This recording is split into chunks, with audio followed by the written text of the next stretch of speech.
नमस्कार दोस्तों, स्वागत है आपके अपने YouTube चैनल भादु एजुकेशन पर। यदि आप पहली बार आए हैं तो YouTube चैनल को सब्सक्राइब करके बेल आइकन को प्रेस कर लें, ताकि जो भी वीडियो अपलोड किया जाएगा तो सबसे पहले नोटिफिकेशन आप तक पहुंच जाएगा। तो आज अपन बात करने वाले हैं वार्षिक पाठ्य योजना। आज अपन हिंदी विषय की वार्षिक पाठ्य योजना किस प्रकार बनाई जाती है वो आपको मैं बताने वाला हूँ। तो प्रकरण व्याकरण से संबंधित विशेषण हैं। तो जैसे कहानी और कविता की जो पाठ्य योजना है वो अलग तरीके से बनाई जाती है, और इस विशेषण जैसे व्याकरण से संबंधित जो भी प्रकरण होते हैं उनकी पाठ्य योजना अलग प्रकार से बनाई जाती है। तो मैं व्याकरण से संबंधित पाठ्य योजना हिंदी में किस प्रकार बनाई जाती है वो इस सारी जानकारी इस वीडियो में बताने वाला हूँ। साथ ही यदि आप जब लेसन देने के लिए कक्षा में जाओगे तो कहाँ से शुरुआत करना है, कैसे शुरुआत करना है, वो भी जानकारी इस वीडियो में देने वाला हूँ। तो सबसे पहले आते हैं शिक्षण उद्देश्य, और एक तरफ आते हैं अपेक्षित व्यवहारगत परिवर्तन। एक नंबर होता है ज्ञानात्मक। ज्ञानात्मक में 3 तत्व होते हैं, जैसे भाषा तत्वों का ज्ञान, विषय वस्तु का ज्ञान, रचना रूपों का ज्ञान।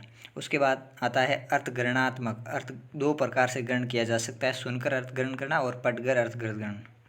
उसके बाद है अभिव्यक्तात्मक, और अभिव्यक्ति 2 प्रकार से हो सकती है, जैसे मौखिक और लिखित। उसके बाद आता है अभिरुच्यात्मक, और उसके बाद आता है अभिवर्त्यात्मक।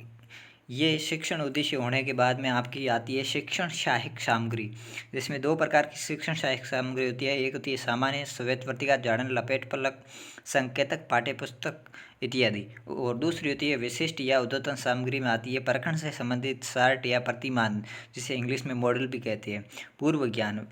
पूर्व ज्ञान प्रस्तावना प्रश्न से पहले आएगा। उसके बाद आएंगे आपका जिस भी प्रकरण है उससे संबंधित प्रस्तावना प्रश्न। उसमें 5 नंबर क्वेश्चन आपको समस्यात्मक क्वेश्चन बनाना है। उसके बाद में आपको उद्देश्य कथन करना है। विद्यार्थियों, आज हम जो भी प्रकरण है उसके आपके प्रकरण है उसमें विषय से अध्ययन करेंगे। और उसके बाद में आती है शिक्षण विधि। किस शिक्षण विधि के माध्यम से आपने उस लेसन प्लान को पढ़ाएंगे। उसके बाद आता है प्रस्तुतिकरण।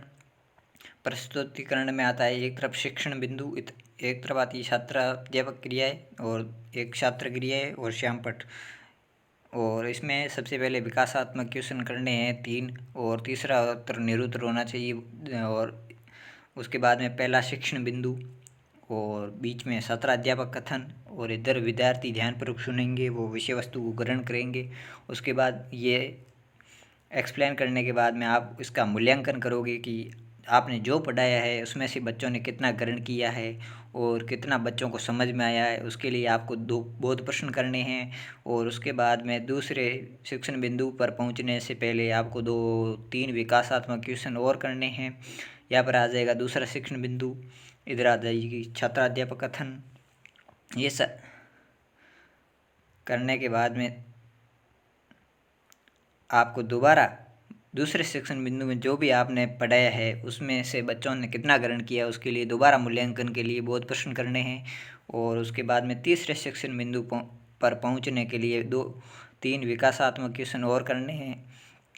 इतना करने के बाद में दोबारा मूल्यांकन तीसरे बिंदु का शिक्षण बिंदु जो पढ़ाया है उसमें से बच्चों ने कितना ग्रहण किया उसके लिए मूल्यांकन करना है। जो बोध प्रश्न 2 है वो आपको बच्चों से पूछना है। और उसके बाद में लेसन प्लान में जैसे होता है मूल्यांकन प्रश्न में 2 वस्तुनिष्ठ क्वेश्चन बनाने हैं, 2 रिक्त स्थान के, 2 अति लघुत्रात्मक के, और 2 लघुत्रात्मक के, 1 गृह कार्य का। और उसके बाद में आ जाएगी पर्यवेक्षक टिप्पणी, और उसके बाद में जाएगी पर्यवेक्षक हस्ताक्षर। ये तो था लेसन प्लान। अब आप जब भी कक्षा में प्रवेश करोगे तो आपको सबसे पहले क्या करना है, किस प्रकार से आपको लेसन को प्रस्तुत करना है, वो जानकारी अभी बता देता हूँ मैं आपको। सबसे पहले आपको कक्षा में प्रवेश करने से पहले आपको जो ये लिखा हुआ है, जैसे विद्यालय का नाम, दिनांक, कक्षा, विषय, प्रकरण, कालांश और समयावधि, जिस प्रकार मैंने लिखा है इसी प्रकार आपको बोर्ड पर लिखना है। और प्रकरण आपको खाली छोड़ना है। और प्रकरण जैसे यह है प्रस्तावना प्रश्न। प्रस्तावना प्रश्न बच्चों से करने हैं। उसके बाद में समस्यात्मक क्वेश्चन होने के बाद में आपको दोबारा लिखना है प्रकरण। प्रकरण लिखे आप अंडरलाइन करना पड़ेगा। और अंडरलाइन करने के बाद आप बच्चों से उद्देश्य कथन करोगे, विद्यार्थियों आज हम विशेषण के विषय में अध्ययन करेंगे। ये करने के बाद में आपको करना है प्रस्तुतिकरण। प्रस्तुतिकरण में तीनों शिक्षण बिंदु जैसे मैंने आपको पहले बताया है, 1 से लेकर तीनों शिक्षण बिंदु आप कक्षा में पढ़ाने के बाद यहाँ तक आपको पढ़ाना है कक्षा में। और मूल्यांकन प्रश्न आप, ये जो मूल्यांकन प्रश्न है ये आपको बच्चों को नहीं वहाँ से पूछना है, और ये बच्चों के घर से गृह कार्य के लिए होता है। और ये इतनी यहाँ तक जो है आप लेसन प्लान विधिवत रूप से पढ़ाकर कक्षा से बाहर आ सकते हो। तो ये तो था लेसन प्लान। और भी यदि लेसन प्लान से संबंधित कोई समस्या आ रही है तो आप मुझे कमेंट्स करके ज़रूर बताएं, मैं आपकी समस्या का समाधान करूँगा। जय हिंद, वंदे मातरम।